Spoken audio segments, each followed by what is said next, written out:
For clarity, this was my best friend's wedding. The moment I stepped into the ballroom, I heard it, the laugh that looked like a knife. It cut across the chandeliers and the clink of champagne and landed soft and sharp between two people who were supposed to be closest to one another. "Oh my God, look at her, our stinky country girl," the bride whispered, and the words ricocheted like unwanted confetti. People freeze a certain way when they hear a thing meant for you. Not a flinch, not the dramatic gasp that movies teach you to expect, just that immediate, microscopic rearrangement of a room's temperature. Conversations hush mid-breath. The band's rhythm becomes background noise. Someone near the bar swallowed hard. A bridesmaid, mid-laugh, stopped whooshing her fan and glanced as if checking whether the joke had landed. It did. On me. I smiled anyway. I have a smile like an iron door, polished for show, bolted inside. I had smiled 100 times in my life when I had been underestimated, laughed at, or handed an invisible label and told to wear it. It's the smile of someone who's been given a script and decided to write her own stage directions. The room was mine. That was the oddest thing, the piece of the moment that felt both heavy and strangely private. The velvet draperies, the marble floor that reflected 100 points of light, the enormous crystal chandelier that hung like a crown over the head table, those belonged to me. I owned the building, the catering contract, the staff who had been running tonight's service since dawn. I'd shelled out for the flower installation and argued until midnight over the seating plan. I had the receipts. I also had a history that most of these people didn't know about, and for reasons I'd invented for myself over the years, mostly a mixture of stubbornness and a desire to let things unfold on their own, I hadn't made a show of it. "To the happy couple," someone shouted. Glasses rose, short cheers answered, and the bride's mouth curved into a smile so practiced it might have been permanent. I took the seat at a small table near the projection screen, where the light would catch the laptop in front of me. It's funny. People assume that if you come from small towns and don't thaw at the mention of your own name in public, you must be fragile. They don't understand that the silence of a woman who has been hammered and then built into something else is not meekness, it's control. You get used to being underestimated when the world keeps handing you reasons to be. My childhood home was a 2-bedroom rental 2 towns over from the one where my mother scrubbed other people's sinks, and my father swung a wrench at a job that never loved him back. We were the kind of poor that leaves a taste in your mouth, metal and pennies. We didn't have heirlooms, we had family stories about one day, which is the most unreliable currency. There was a golden child in our house, though, not in the way families on TV write them, with trophies and ribbons. Our golden child was the nephew who disappeared into a life that everyone assumed was gold, the son-in-law of a wealthy contractor, the one who married up, the one whose wedding invitations seemed to come with an allowance. The town loved him in the way towns love that kind of story, with a mixture of pride and the gentle enforcement of class lines. People believed what they needed to about people. Assumptions make tidy stories. When I left furious and steady. I worked construction, then sandwiches, then nights counting inventory at a place that smelled of old coffee and paper receipts. I did time in kitchens where the heat taught me patience and the prep taught me precision. I learned to read ledgers like other people read novels. I took classes at night, folded invoices into folds of hope, and when I could afford to, I bought a lot of keys. Room keys at first, then a small block of them that opened a little boutique inn 2 towns over. I fixed that place the way you fix something fragile, with stubborn attention and clean tools. I learned to make numbers listen to me, and you'd be surprised how obedient they can be when you finally learn to speak their language. Most of the people in this room thought I had been lucky.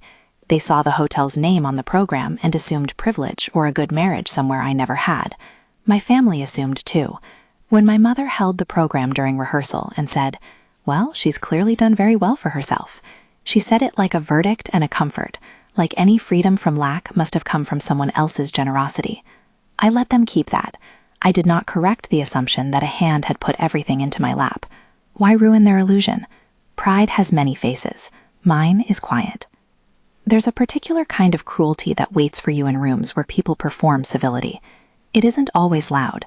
Sometimes it arrives as a whisper between a groom and his friend, as a look shared among women who see you as an accessory on loan to the evening. It was at that wedding that the cruelty arrived as a little, sharp joke, delivered by someone who should have known better, someone I'd once called my best friend. We had been inseparable since college dorm days, late-night laundromat runs, shared secrets about which professors were mortal and which were gods, the small betrayals that knit any friendship tight. She was the kind of person people assumed would age into the same gold life the town had promised her. Her parents had money. Her laughter came from a place that never had to budget. She was also, for reasons even she might not have entirely explained, the kind of woman who needed to feel superior in rooms that celebrated other people's rise. Call it insecurity wearing the dress of entitlement. When she leaned close to the bride, yes, the bride, and said that cruel little thing, it landed like a stone in water. The ripples reached me. People often confuse being publicly mocked with being publicly harmed. The mockery was a shove. It tapped open a box I had kept zipped for years. It pulled out a ribbon of memory that wound back to a dozen smaller slights, to the summer jobs, to the way my help had been invisibly cataloged as charity that someone else had given me. My first instinct was not to move. I stay put like a judge who is weighing a case the world expects her to lose. There are two kinds of silence: the silence of someone who is broken, and the silence of someone who is counting. I was the latter. A detail in the bride's hands threw me off the calculation.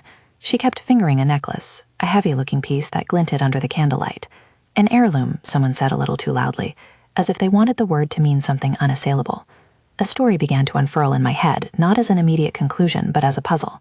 Who gives heirlooms? Who receives them? Who profits when a narrative ties itself into what looks like family? I watched the bride more closely. Her smile was thin. There was a restlessness at the base of her throat. When she laughed, it was precise, architected for the cameras. Her hands moved in a way I recognized from years of watching people trying to pretend that nothing was wrong. Quick, small adjustments, like someone trying to hide a bruise under sleeves. That restlessness is how you begin to tell the difference between a performative life and a constructed one. Performance works as long as the pressure never changes. Construction breaks down only when someone applies the right force, and you have been building for a long time. I'd spent years building my hotel in the same quiet, stubborn way I'd fixed the ragged edges of my life. If there was a constructed life sitting at this table pretending to be something it wasn't, the moment of pressure had arrived. I left my table under the pretense of checking the lighting.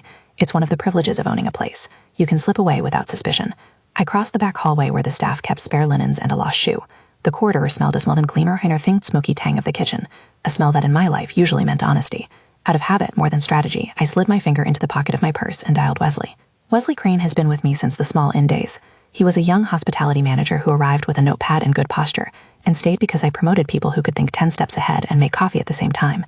He was my general manager now, and the kind of ally you want when the sea mid-an evening begins to fray. Wesley answered, quiet, the way someone picks up when they expect a challenge. How's the coat check? I asked, keeping my voice level. Packed, bars spinning. The florist's daughter nearly fainted, but we patched her with tea.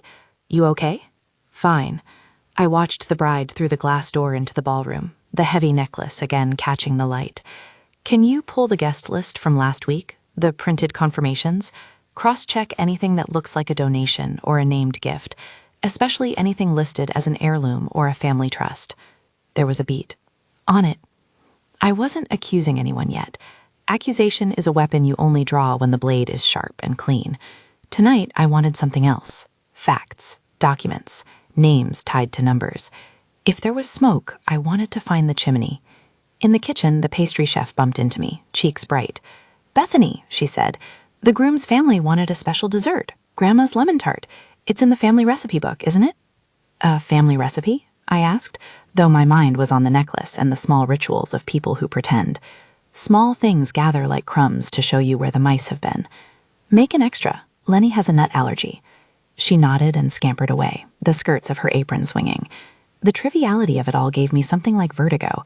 People perform heritage to soothe themselves into the illusion of continuity. I'd spent my adulthood piecing together the truth behind the shell contracts that buy silence. The world excels at constructing continuity when someone with enough chutzpah is willing to buy it. I found a quiet corner of the staff room and texted Naomi.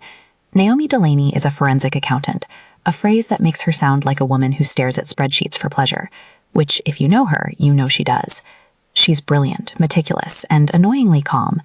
I'd met her through a mutual friend when I was trying to untangle a mess at the boutique inn that had once nearly swallowed me whole. A contractor who'd billed for materials that never existed, invoices that looped around like a Ponzi geometry. Naomi had looked at a mess of numbers and drawn a clean line through the chaos. She'd saved the inn then. I had kept a number. Text. I'm at the wedding. Can you look at a few names? Nothing official, just patterns. Within 2 minutes. On my way. Send whatever you have. I started to send. But then I stopped. There is a strange intimacy to sending the first piece of a suspected web. It's like pulling the first thread on a tapestry. You don't know if what you unravel will be a knot you can tie again. I didn't want to unravel anything I couldn't put back together. Instead, I played the role I'd played 1,000 times. I watched. I let my brain make tiny notes. The bride's parents, Franklin and Delilah Whitmore, according to the program, were talking in low, sharp turns at the head table. Franklin's fingers would not stop tapping the stem of his wine glass.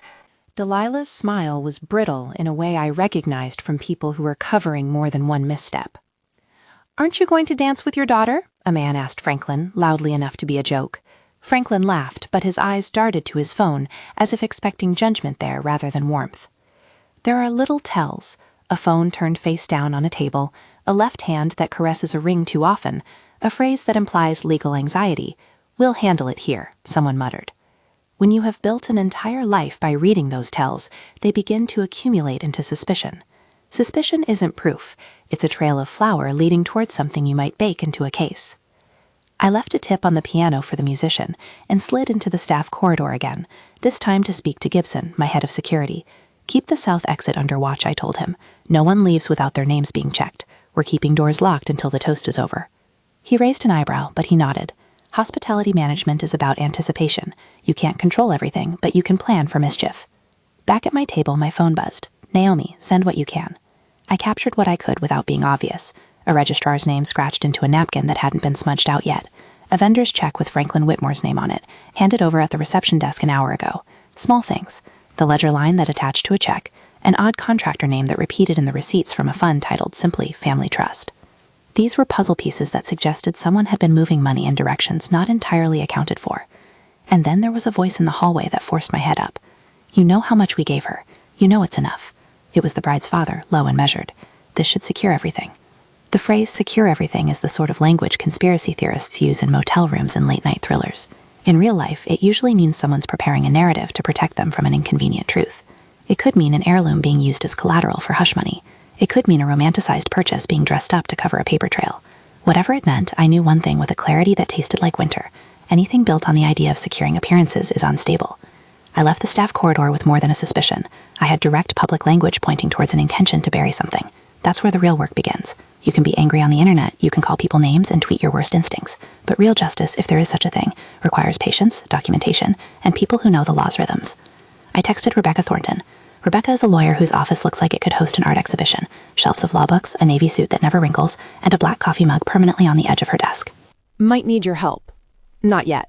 Need to verify a few things. Are you free?" "Tell me 2 things. Where, and is there imminent danger?" "Best friend's wedding.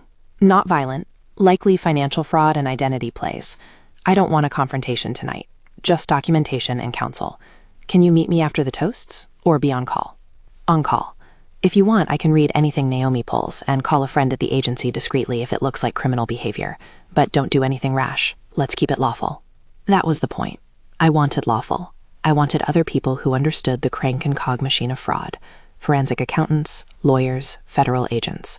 People who could translate paper into action.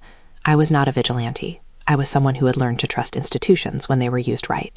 Institutions can be slow and they can be dense, but when assembled with good evidence, they have teeth. Naomi arrived at the hotel bar under the pretense of a drink. She wore her standard armor, a dark coat, short hair, and a face that read as if she'd never been surprised. She hugged me like a friend, and then immediately took inventory of the room. "Coffee?" she asked. "Yes, make it strong." We ended up in a tiny back office where the staff kept extra linen. Naomi unpacked her briefcase like a surgeon prepping. "Show me everything you have," she said, and there was no drama in the sentence, just work. I handed her the small stack of items I'd managed to collect without seeming conspicuous.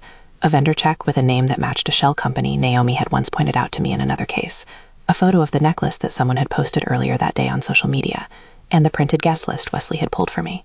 She scanned them in a way that made the air thin. Her eyes moved like magnets, finding anomalies. "This Whitmore name appears in a few odd places," she said. "And this contractor, Madison Holdings, that's a shell. No office, no filings in the state records. But look here." She pointed at a small notation on the check.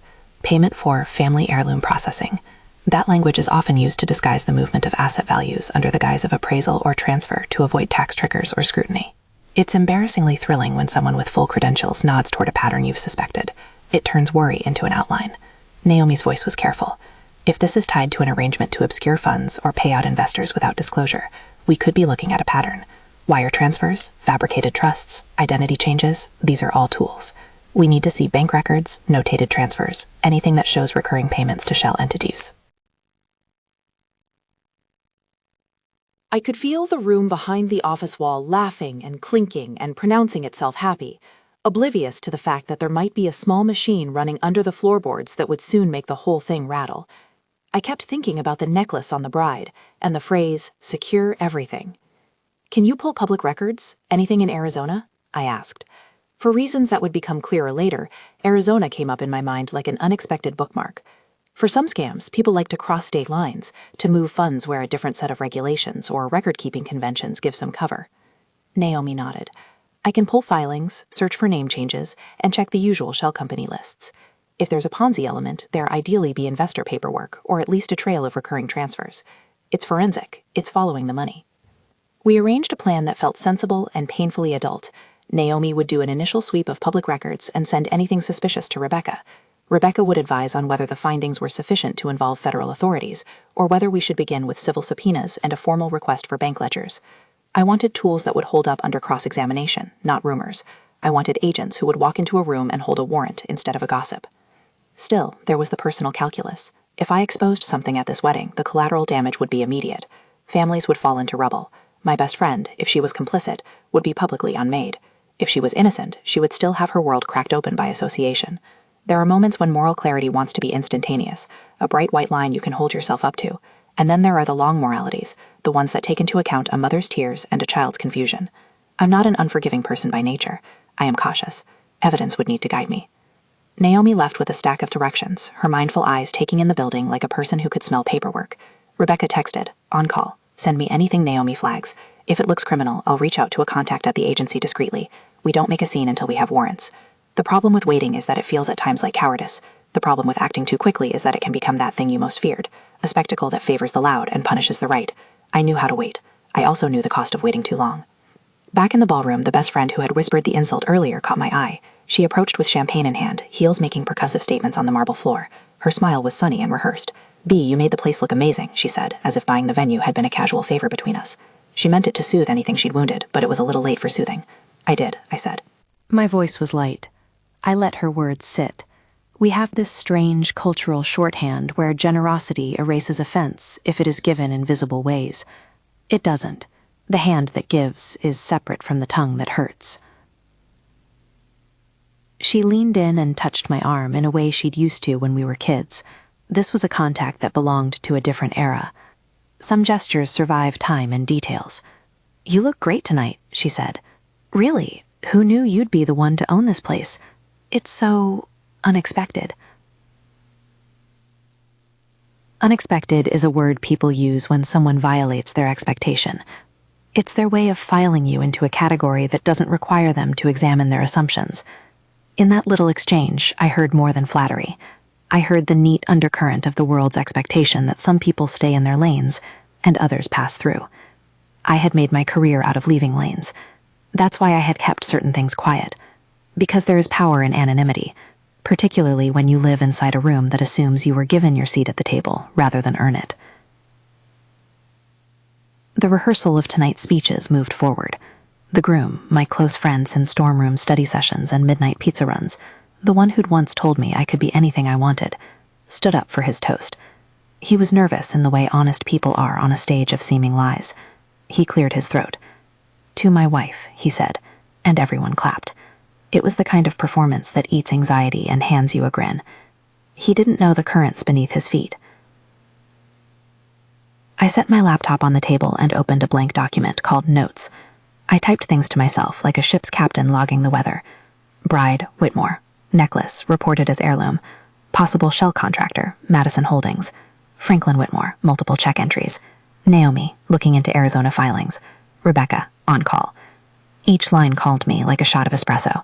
There is something grounding about converting emotion into data. Then Wesley texted one word. Found. My fingers hovered over the screen. Found what? I glanced up. The groom was halfway through his toast.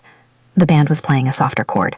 People were holding up phones as if the rest of the night was worth archiving. The veil of normalcy was thick. Wesley's next text came with a screenshot attached. It was an email header from an account listed under Madison Holdings. The body contained a line: "Transfer completed, family heirloom processing account." The sender address was a disposable one, but the metadata had a note, an IP address that traced back to an Arizona firm that Naomi had flagged in the past for suspicious filings. I breathed out without meaning to. The groom smiled into the microphone, oblivious. My hand clicked and opened a new message to Naomi. I attached the screenshot and added, "This matches the shell. Can you see if the IP traces to the same filings you found?" Her reply was prompt. "Yes, cross-listed in an Arizona corporate filing." Multiple name changes over 5 years. Dates line up with payments from trust accounts. This looks like a method to launder investor funds into personal assets via fabricated trusts and heirloom designations. There it was, language that had weight. Words like launder and fabricated work like court summons. They demand response. Only now did my brain permit a sliver of anticipatory adrenaline. I had always kept my anger at the edges of my life. It is a dangerous thing to wield rage in public forums, but rage sharpened by a commitment to legality becomes focus. I didn't want the room to become a courtroom tonight. I didn't want the band to stop. I didn't want the metaphorical glass to shatter in a way that destroyed more than the guilty.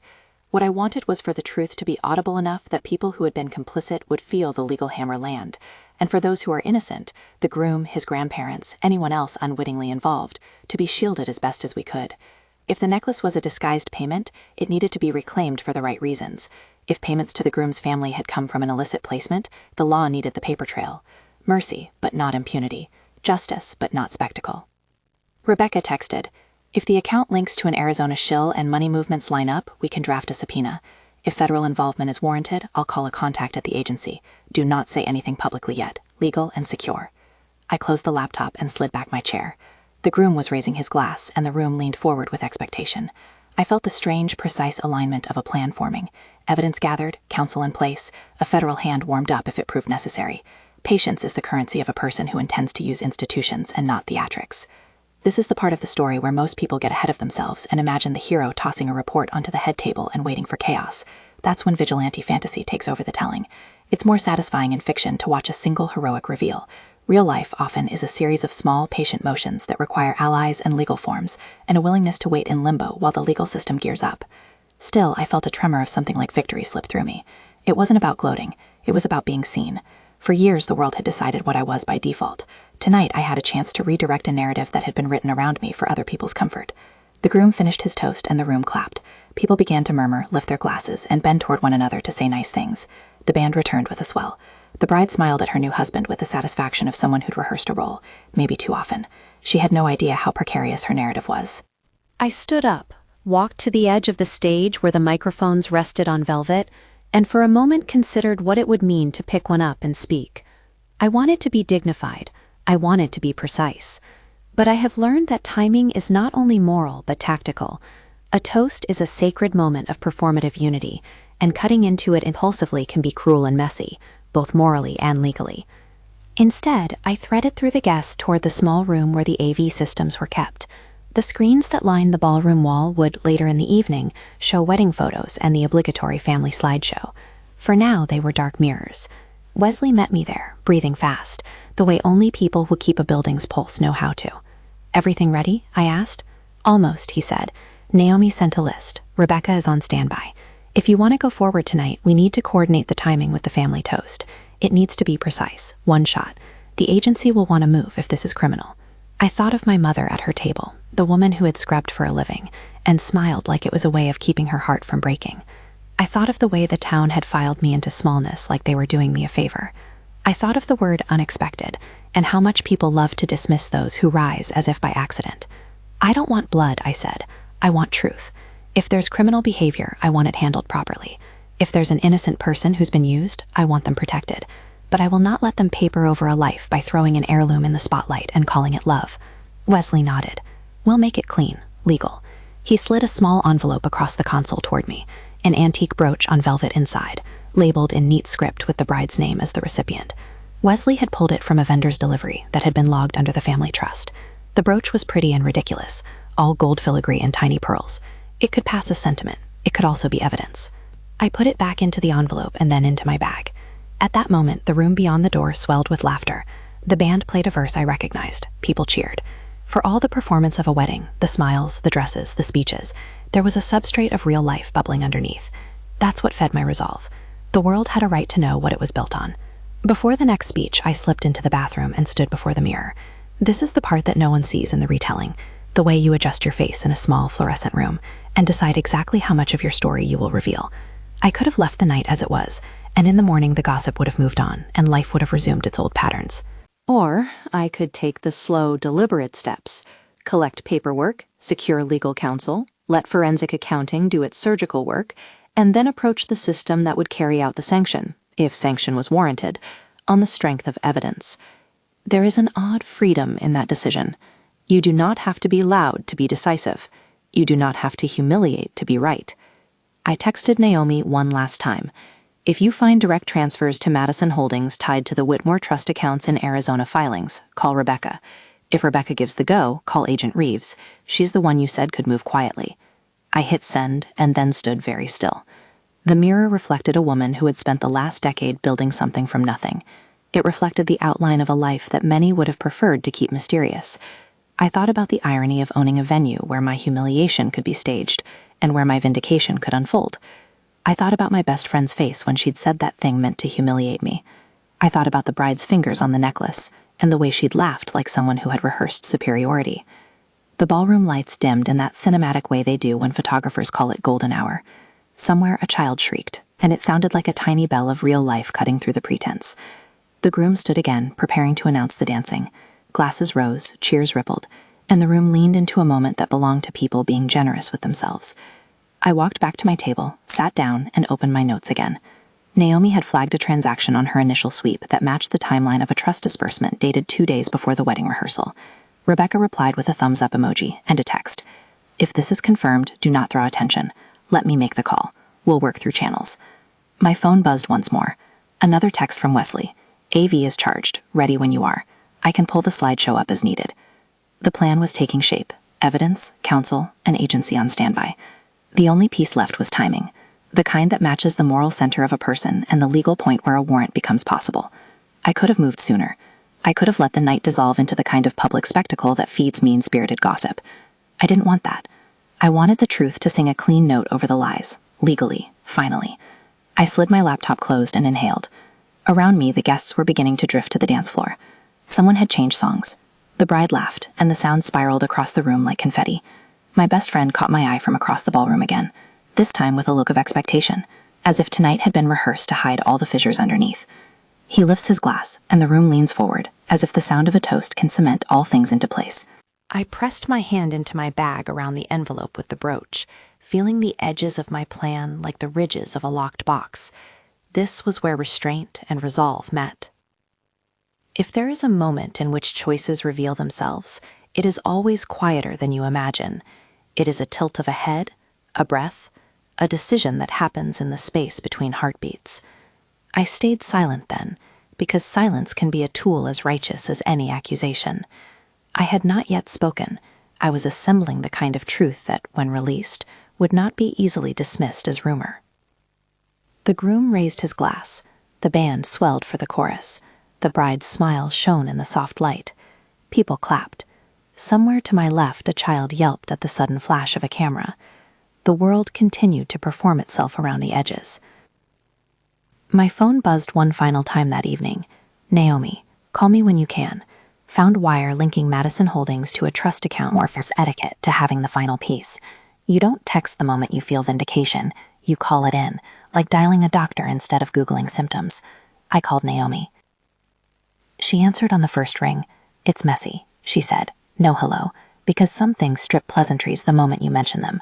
There are recurring wires from investor accounts into a shell, then out to accounts labeled as appraisal fees and heirloom processing. The last big one hit 2 days ago. Whoever set this up thought a wedding would be the perfect cover to transfer value into a life that looked real. Are you sure? I asked, the question a legal perfume, necessary for the air of formality it brings to an ugly truth. As sure as 2 cursory cross-states checks can make you. Send whatever Wesley found. I'll pull the bank records, but only if Rebecca is ready to file subpoenas. And, Bethany, if this is criminal, do not go public. Let me and Rebecca make the call. I breathed and felt the room around me like a lung expanding and contracting. Music, laughter, a child's shriek. Naomi, on it. I'll call you when I have bank links confirmed. I stood a while longer in the half-dark of the ballroom, the last of the photography lights making everyone a little lovely for posterity. The human heart wants to be seen. The world wants appearances to match. We were about to find out which way the truth would fall. Before I left the console room, I typed a single line into my notes and then deleted it. Pride is an honest thing, but it is also a power that when shown too early can look like gloating. I did not want to look like I'd come for applause. I wanted an unassailable pathway from suspicion to legal scrutiny. Wesley slid into the doorway. "Rebecca's on," he said, a little breathless. "Agent Reeves is willing to stand by if we need to escalate. She wants hard copies, bank records, and she can have a small team ready within an hour." "Good," I said. "We'll wait until Naomi confirms the transfers. If the agency needs to move, Rebecca will coordinate the warrants. No drama until there's a warrant." Wesley nodded. "Got it. South exit still monitored. Security staged so press can't block anyone. We'll handle the screens when you say the word." Inside me, a thin current of something I pretended not to notice began to hum, nervous energy shaped like relief. For years, the world had made a tidy story out of my life. Country girl, cute, scrappy, but not someone who could own a room. Tonight, the room was literally mine. The twist was merely that I'd kept my ledger private long enough for them to keep underestimating me. I walked back into the ballroom like a woman who'd been asked to resettle an antique piece of furniture. Slow hands, careful steps, the sense that something once ignored was being put in its place. The groom, my friend, not my brother, stood with his glass lifted. He glanced my way and smiled in a way that always made me want to fix his knot of anxiety. He was good, earnest, and an unintentional participant in a story that someone else had written for him. He raised his glass. "To Sloan," he said simply, and the crowd cheered. The bride, Sloan Whitmore, smiled like someone untroubled by undercurrents. I watched her hand on the necklace. It was a small show she made of protection. It wasn't mine to take from her. It was mine to reclaim if the law said so. The next 10 minutes felt both eternal and mercifully swift. Naomi texted, "Bank links confirmed. Wires from investor accounts to Madison Holdings between 17 and now. Outflows labeled as appraisal fees into Whitmore beneficiary accounts. Dates line up with trust transfers you found. Rebecca is drafting subpoenas. Agent Reeves says to stand by. If Rebecca signs, they'll move." My phone buzzed with Rebecca's name. She called rather than texted because this was the sort of thing you walk toward with the courtesy of someone who knows the law's cadence. "I've got precinct numbers on standby," she said. "Rebecca to Agent Reeves if you want that formality. Naomi's work is airtight enough for a subpoena. I'll make the call if you give me the go. But listen, if the agency moves tonight, you have to let them do their job. No speeches, no theatrics until we have people with warrants and detention plans. Do you want them to move?" I looked at the band, at the glittered crystal above the head table, at the family frames lining the screens. "Yes," I said. "If they have the warrants, let them move." "Rebecca, good. I'll call Reeves." "I'll tell her you want minimal public spectacle. No microphones, no chaos. If they can execute with discretion, they'll do it." She paused as if weighing some small thing she wanted me to hear, but didn't want to say over the wedding noise. "Be careful with people who get surprised tonight. Some of them will be victims." I closed my eyes for a second and let the weight of that sink in. There would be collateral. Perhaps none of it would be pretty.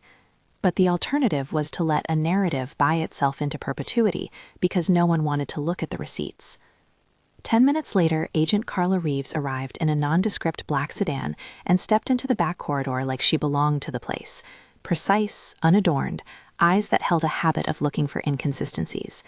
She had a way of speaking that mapped to the law. Plain, firm, and without the theater of fury. "Miss Burns?" she asked, because forms matter and titles open doors that gossip cannot. "Yes," I said. "Thank you for coming." She glanced at the folder Wesley had placed on the console. Copies of Naomi's findings, the vendor check, and the guest list cross-checked with the suspicious entries. "We'll wait for Rebecca's subpoena," she said. "We'll coordinate with your security. No arrests until warrants are in hand. If this is criminal, we don't do a raid in front of people's cameras. We do it the way that holds up in court." Her calm studied mine. I think in my chest there is a small ledger of childhood lessons, and one of them is that adults who keep their cool get better outcomes. Agent Reeves' control felt like an ally. Then Naomi's final ping came. Confirmed wire, confirmed beneficiary. Rebecca's on the phone. Subpoena signed. "Agent Reeves, are you ready?" There was a tiny shuffle of feet outside, as if an orchestra was arranging itself. Rebecca called and read the warrant language into my ear. The subpoenas, the probable cause, the signatures. The words had that sound of inevitability that paperwork carries, little more than sound unless executed. "Okay," Agent Reeves said, and handed back the phone. "We move in 30. If your venue can keep people calm, we'll keep this contained. Security will escort anyone we need to assist away quietly." I walked to the center of the ballroom with the casualness of someone who'd come to retrieve a lost glove. The band was shifting to a slower number. The guests were loosening up. My best friend leaned toward the groom and smiled at something he said. The mother's face was a practiced mask of pride. Everything was as weddings are supposed to be until they are not. I found Wesley near the AV console and whispered, "Now." Wesley's hands moved like a conductor's. The music changed pitch. The projection screens that had been looping wedding photos clicked into a different file. The slideshow that was meant to be a sentimental montage began with a photo of the bride's necklace, close-up, then cut to an emailed PDF of a vendor check showing payment for family heirloom processing and a name on a line that matched Madison Holdings. The light from the screens washed the room in white. There was a sound like a collective intake of breath. People who had been leaning in to whisper now straightened. Phones went up, some out of ritual, others out of reflex. The band faltered. It was not a cinematic film. It was a set of documents on a screen. Bank statements, lines of text, a highlighted IP address. Naomi had superimposed a timeline showing transfers from investor accounts into Madison Holdings, and then outflows into accounts named for the Whitmore Trust. There was a precise, boring arrow connecting dates. The evidence was not theatrical, it was arithmetic. That is what made it brutal. Sloane's face, once poised, grew tight. Franklin and Delilah's hands fumbled, Delilah's manicure worrying a glass stem like a nervous habit. Someone in the crowd muttered, "This can't be real." The bride's smile thinned to a defensive line. Agent Reeves stepped out from the back and announced in a voice that was both official and careful, "Excuse me, federal agents are present and we have court orders." She read aloud in a way designed not to inflame the room. "Mrs. Sloane Whitmore, Franklin Whitmore, and Delilah Whitmore, you are named in an active federal investigation regarding financial transfers and possible wire fraud. We will be executing subpoenas and, if probable cause is determined by the magistrate, making arrests. Please remain calm." Sloane's hand flew to her throat as if air itself were a new enemy. She looked at the screens, then at the groom, who had the bewildered, betrayed look of someone who had been lovingly lied to. He stepped toward his wife, slow and pleading. "Sloane, what?" In the hallway that connected the ballroom to the kitchen, a small knot of agents moved like chess pieces. They did not shove or shout. That was deliberate. They took the bride aside with a form and asked questions into the small, efficient space that law occupies. It was a strange public intimacy, your life boxed into a sheet of questions and signatures. Sloane began to mutter protests, words about misunderstandings, explanations about family affairs, about appraisal and sentimental value. Agent Reeves listened with emotion, hands folded until the moment she presented the warrant. "We have probable cause to arrest you for conspiracy to commit wire fraud and money laundering," she said, and agents moved with administrative deliberation. "You have the right to remain silent." There were cameras from Pones, yes, but the federal team worked with a trained distance. They took statements, collected documents, and politely asked guests to remain seated while they did so. Franklin and Delilah shifted from blithe hosts to defendants in a matter of seconds. The band stopped playing altogether. My chest felt like a ledger being balanced. The action unfolding was not catharsis so much as the law doing the slow, necessary work of accounting. For years, the Whitmores had relied on spectacle and family narratives to hide transactions. Tonight, numbers and warrants undid them. Sloane's voice rose into the room, high and desperate. "Bethany, this is insane. You set me up." "I did not set you up," I said into the microphone as Agent Reeves indicated it would be helpful for the room to hear a short statement. My voice felt small, amplified, but the words landed with the gravity I intended. I saw things that didn't add up. I called people who know how to read a file. I called Naomi and Rebecca. They brought the law. If there is wrongdoing, let the law decide. But I would like everyone to know, the groom did not know. He did not profit from this. I have been supporting his family privately for years because I didn't want them to be dragged into whatever mess this is. The room's attention slid to the groom, whose face had gone white. Tears gathered in his eyes. He didn't know the full extent of what I'd done. Part of my quietness had been deliberate. If I had announced earlier that I'd financed a portion of his family's mortgage and covered a medical bill anonymously, It would have looked like a dramatic statement. Instead, I wanted the law to separate guilt from happenstance. "You supported us?" the groom whispered, stunned and grateful and ashamed all in one breath. Why didn't you tell me?" "Because it wasn't yours to take as charity," I said. "Because I didn't want you to look at your family and measure value by what other people gave you. That's not on you. That's on them." Sloane's protest became more urgent. "You're ruining my wedding. This is a lie." Agent Reeves' voice cut through like a file opening. "Ma'am, we will follow the evidence. We ask that you cooperate. If you are innocent, the law will find that. If not, it will find that as well." She gestured toward the back hallway where agents were conducting searches and collecting paperwork. The initial arrests were clinical. Agents took statements from vendors, logged deliveries, and photographed check stubs. 2 agents carried a small sealed container that Wesley handed them from our evidence locker, a vendor package labeled with Madison Holdings' name. They photographed it and noted chain of custody. I watched them carry the brooch out in an evidence bag. It looked absurdly fragile sitting inside nylon like a relic. People gasped. Someone began to whisper that they had seen Franklin on the phone earlier in the night. Another guest murmured, "But they're so nice." The social confusion of wealth used as camouflage was a wild human thing. I felt for the bride's parents. If they were innocent of knowing the scheme, they would be horrified. If they weren't, the law would eventually untangle that. In the center of the room, my best friend, Sloane, did what many people do in moments of humiliation. She became small and then very loud. She accused, she wept. She tried to command the room's sympathy. Some people offered necklaces of condolence. Others shrank away. I watched my own past sit in a dress and tried to deny what documents already suggested. After the agents finished their preliminary work, Agent Reeves approached me. "We need to secure some records overnight, and we'll want the servers for analysis. Naomi will help us with the financials. Rebecca will coordinate the subpoenas. You did the right thing by calling these people." "You did it quietly," I said. "Thank you." She nodded. "We prefer evidence, not spectacle. But in the long run, people will appreciate that you let the law handle it." There was a moral complexity to the moment that nagged at me. Here was my worst humiliation turned into a vehicle for justice. The satisfactions were quiet and slightly bitter. Around me, guests murmured. Some left in tears. Others snapped photos with the look of people who always hope the world finally reveals its true characters.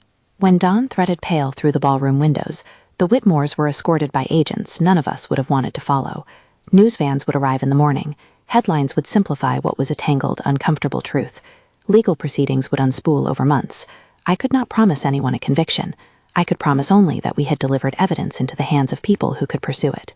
After the agents left with their sealed boxes, the room felt strangely abandoned. People had clung to the idea of a perfect night, and it had splintered. My best friend sat at the head table like a person with a hole she had to climb out of. She looked at me with something like recognition and shame. She sought me out in the private room where my staff were packing away flowers and the caterer was folding tablecloths with the stubborn dignity of professionals who had to respect more than the useless expectations of guests. She sat across from me and for a long while said nothing. Then she looked up, red-eyed and raw. "Why would you do that?" she asked. Not accusatory so much as small, like she had been given the first draft of an obituary for herself. "Because someone set up a story and people lived inside it," I said, meeting her gaze. "Because people were moved into this room by appearances. You may have been a part of it in some way, or maybe you weren't, I don't know yet. But I do know I couldn't let this go on, and I couldn't let the groom be dragged in." She made a sound like a sob and covered her face. "I thought that necklace was a way to secure everything. I thought it would make people stop asking." "A necklace doesn't make people stop asking," I said gently. "Secrets do. But when secrets are backed by moving other people's money and hiding it under heirlooms, it's not a secret, it's theft." She looked up, her voice small. "I didn't know it was that bad." "That's possible," I said. "And if you didn't know, then you were used. If you did, then you're complicit. Either way, you have to be honest now." She nodded, something hard reshaping into something softer. "I'm sorry," she whispered, "for what I said to you, for the joke, for thinking you were a prop." That last piece, an apology not about the legal wrongdoing, but about the personal cruelty, sat like a small bridge. I had been hurt in a way that wasn't only about money. It was about the way people varnished me with their assumptions, the way close relationships could be the most dangerous because they were the place where you let your guard down. Her apology was brittle but real. "I forgive you for the joke," I said. "The rest we'll see. There will be hearings and there will be questions, but I keep my work and my fury separate. I am not here to humiliate you for the sake of humiliation. I only want the truth to be clear. We had to be pragmatic. Agents would want a list of who had access to financial files, vendors would be subpoenaed, and vendors who'd been paid suspiciously would be asked to testify. Rebecca left with Agent Reeves to sort warrants and plan the legal meatwork. Naomi stayed long into the night, pads of paper and a soft lamp, connecting wires to accounts like a woman tracing bloodlines. The next week was a slow, controlled chaos. News outlets came with questions that wanted simpler answers than reality offered. I gave them none. I let Rebecca speak through official channels where necessary. Naomi worked through calls with bank compliance officers whose job it is to notice anomalies. Agent Reeves called me once to give me updates that landed like measured drafts. Indictments were being discussed, grand jury dates were being penciled, and subpoenas for Madison Holdings bank records had been issued. We were careful to keep the groom out of the press. He had been a victim in all but name, and I didn't want his family turned inside out by gossip. I sent him a message asking him to come by the hotel when the crowd had thinned. He came the next morning at 7, hair still messy from sleep, eyes rimmed with the pale fatigue of someone who had been betrayed.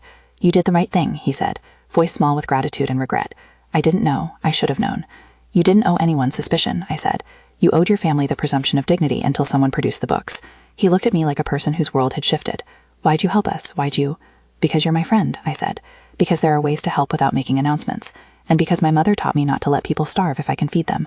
I helped because I wanted to protect you from whatever your family had gotten into. It was my choice. No one owes me anything for it." He took a breath like someone patting down a small panicked place inside. You were mocked tonight by people I thought loved you. His gaze sharpened. I'm so sorry. We started a thing long before this wedding, I said. You helped me move into my first little inn at 3 in the morning, loaded with boxes that smelled like new paint and ambition. This is our story too. He laughed, a small, brittle sound. I remember you sleeping on the floor because you said the mattress looked high maintenance. You taught me that you can sleep on anything if your head is against a dream, I said. Get some rest. And consider letting me keep a discreet channel open if you need help with anything. No press, no announcements, just a number in your phone. In the weeks that followed, legal proceedings started their slow procedural march. Indictments were drafted against Madison Holdings principals, and the Whitmores were named in an initial filing as parties of interest. I will not pretend the court process was a clean, satisfying finale. It was slow, technical, and required patience. Some of the agents' work took months to render into motions and hearings. The media simplified things, and people tried to sell the narrative of my dramatic reveal as a single explosive strike, when in fact it had been slow detective work and patience. That didn't make it less real. Meanwhile, back at the hotel, life resumed in its odd way. Weddings still occurred because people prefer to commit to joy even in the shadow of financial scandals. I kept working with the same quiet exactness I always had. I signed contracts, checked linens, and ensured the staff's paychecks arrived on time. I refused, however, to let the hotel be a place where people were exploited for spectacle. We tightened vendor vetting and launched a small compliance protocol that made it harder for shell contractors to slip through. The public fallout was messy for some and clarifying for others. My mother, Patricia Burns, called me on the second night after the arrests. Her voice was a mixture of pride and embarrassment. Our town had always loved a tidy story. I saw the news, she said when I picked up. I don't know all of what happened. I only know my daughter didn't deserve that whisper.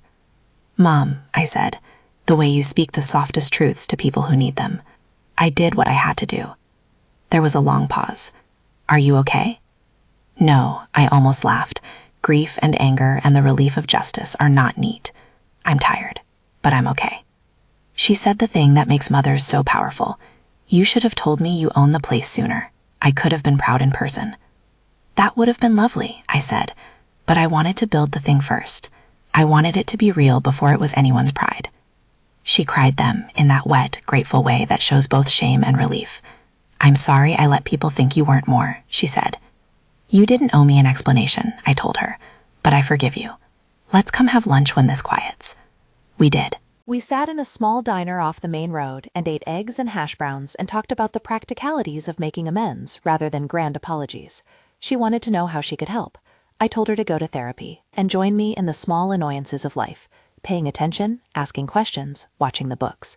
She trained herself to ask, and in that practice, we rebuilt something that resembled a relationship not built on assumptions. When Sloane wanted to talk again, months after the first arrests, she sought me at my office. There was a new humility to her gait. The old entitlement had softened into something that asked for permission to heal. I didn't know everything, she said, but I was complicit. I used people to build a life I didn't feel I owned. I'm sorry. Apology is the start of something, I said. The next part is reparations and learning. She nodded, eyes bright. I want to make it right. And if the law determines you're responsible, you'll take your consequences, I said. I can help you find people who will listen. Not the paper and press crowd, but professionals who can help you rebuild without spectacle. We arranged for her to volunteer at one of my hotel programs, an initiative that taught young women bookkeeping and hospitality skills on the job. It was deliberate, not charity in the old sense, but work that offered accountability and growth. One of the strangest things I learned in the aftermath was how people change when you give them tools rather than pity. Sloane returned to the space of practice, not the public parade, but the work on the floor. She swept, she learned the names of the staff, and she sat in small training sessions with Naomi and Rebecca about financial literacy. It was the hard, honest part of rebuilding a life. It meant doing things that didn't show well in a press photo. There were apologies, too, from smaller people, bridesmaids who had laughed without thinking, cousins who had whispered. Some of them were clumsy, others were sincere. A few wanted to publicize their regrets in op-eds and Instagram stories. I told them I preferred private notes and lunches where people could be small and human and not have to perform their morality for a camera. The Whitmore parents hired a lawyer who argued that some of the transfers had been misrepresented and that they had not knowingly taken illicit funds. The courtroom process dragged on, as it always does. Some charges stuck, others were modified. I do not write this as a claim of total victory. No one here is a judge of final moral outcomes except the courts. What I witnessed and what mattered to me was that people who had used identities and shell companies could not hide behind a necklace. The law is not always swift, but when a room is filled with the right kinds of people, it has teeth. During the long arc, I did a thing that felt like both practical mercy and personal theology. I returned the brooch to the groom's grandmother. She was 90 then and had been the story keeper of the family for decades. I walked into the hospice room with a small velvet box and sat with her while the hospice nurse adjusted IV lines. I was not there for a photo op. I was there because a real heirloom belonged to someone who deserved it. She would have wanted it safe, I said, because sometimes the most honest things you can offer are the ones you say in small rooms. The grandmother took the brooch and held it like someone who had held entire winters in her hands. You kept something for us, she said softly. Thank you. I wanted it to be where it belonged, I said. Your family isn't what others say it is. She smiled like a thin thread of sunlight. We're messy and stubborn, but we're ours. It is an odd tenderness to be given by someone who needs nothing from you. I left that room with a strange peace. The final act of the public portion of the story came not in a courtroom, but in a small ceremony I insisted upon at the hotel. We established a modest fellowship for women from small towns who wanted to learn hospitality management. Sloane and I stood together, she as a volunteer coordinator, and me as an owner who had been pushed into a spotlight I hadn't wanted. Patricia spoke into a microphone she had once clung to like a talisman. She apologized publicly for having assumed my success came from anything but my own work. It was not an absolution of what had been done, but it was a necessary public acknowledgement. I watched a young woman named Nicole, taller than she expected to be, accept the scholarship. She had a tremor in her voice when she thanked us. Her hands were calloused from a mother who worked 2 jobs. When she looked at me, there was a recognition that felt like inheritance of a different kind. Not the heirloom that someone misused, but a right to a skill, a room to build in, a contract that said you were trusted. This is for people who were like me, I told Nicole later as we drank 2 sweet coffee in the hotel kitchen. People who know what a broken sink sounds like at midnight. She laughed, face bright. And for people who know how to fix it. There is a philosophy that guided the way I wanted to respond to my humiliation. Dignity begets dignity. If someone tries to make you small, one answer is to shout and shrink them in turn. Another answer, which I prefer because it keeps my hands clean, is to build something that lifts others and to use the leverage you have to make structures better. That is a form of justice, not the only one, just one I could live with. Months later, a small plaque went up in the lobby in modest type. The Burns Scholarship, supporting women in hospitality. The plaque sits under a photograph of the first cohort, smiling and awkward, like children who had just been given the keys to a car and were learning not to wreck it. I keep the plaque modest because my pleasure is not in recognition. It is in the quiet work of giving people a chance to be more. As for my best friend, Sloane, our relationship never returned to the easy, unexamined camaraderie of our college days. It could not. But it moved into something that had accountability. She volunteered monthly, learned numbers, and attended therapy to understand why she'd felt compelled to buy a life rather than build one. She apologized to my mother in person once, and my mother, in that strange way only people who have spent a lifetime holding together scarce things, forgave her. Forgiveness in our household is not a single act, it is a practice. The Whitmores' legal saga continued in courtrooms, depositions, and eventually into plea negotiations for some of the named actors in Madison Holdings. I will not pretend that justice is always complete. It is a patchwork. Sometimes restitution arrives, sometimes it does not. I do not relish anyone's ruin. I want truth. The law gave us the opportunity to find it. People kept asking me if I felt triumphant. That's a lazy question that imagines emotions as a switch. I felt satisfaction, quiet and careful, and a residual hurt, because humiliation leaves a scar that doesn't always heal. I also felt compassion, watching people who had been comfortable with appearances try to reconstruct a life without them has an odd, unfortunate humility that calls compassion to be exercised, not withheld. There were awkward moments. A magazine wanted an interview that read like a fairy tale, rags to riches, vindication to victory. I declined. That kind of narrative erases the complexity of pain. If you think of my life as a single triumphant arc, you lose the lessons that the grinding work gave me: how to read a ledger, how to be patient, how to assemble a team that knows what the other arms are doing. Those were the small victories that meant the most. One afternoon, months after the wedding that had become a turning point in more lives than mine, I sat at a window table in the hotel restaurant and watched a small group of young women carry linens through the lobby. They moved with the easy competence of people who were learning a craft. I felt an odd, quiet pride that was not about me, but about what the place had become, a hub where people could practice dignity and earn a living. A man sat across from me, an old friend, and said, "People still whisper about that night." "They do," I said, "but whispers change. Sometimes they start as shame and end as learning." He smiled, the kind of knowing smile that is both kind and exacting. "You handled it well. Quiet, legal, and with class." "Class and patience," I corrected. "They're different." Sometimes I think of the phrase my mother used when she was exhausted from 2 jobs. "You don't need to be known to be strong." That line had carried me. It carried the stubbornness of my youth and the clarity of my adulthood. If you can build a life so quietly that the world assumes you were given it, you can also stand in a room and allow the law to make the loud, messy decisions. That is a choice. It's a moral economy I prefer. There are things that remain private in this narrative because some stories are not meant to be public. There were late-night conversations with Rebecca about what being alive in a town that believes in tidy stories really costs. There were dinners with Naomi where we marveled at the absurdity of modern finance and thanked people who chose to do their jobs without glamour. There were long talks with my mother about how she wanted to be proud without performing it for other people's comfort. The hotel grew busier. We started a night class for women learning bookkeeping and hospitality, and Sloan, awkward, repentant, and learning, taught a session about customer relations that did not involve spectacle. Together, she and I oversaw small projects that gave women practical skills and the dignity of a paycheck. It felt like a more useful kind of victory than any headline.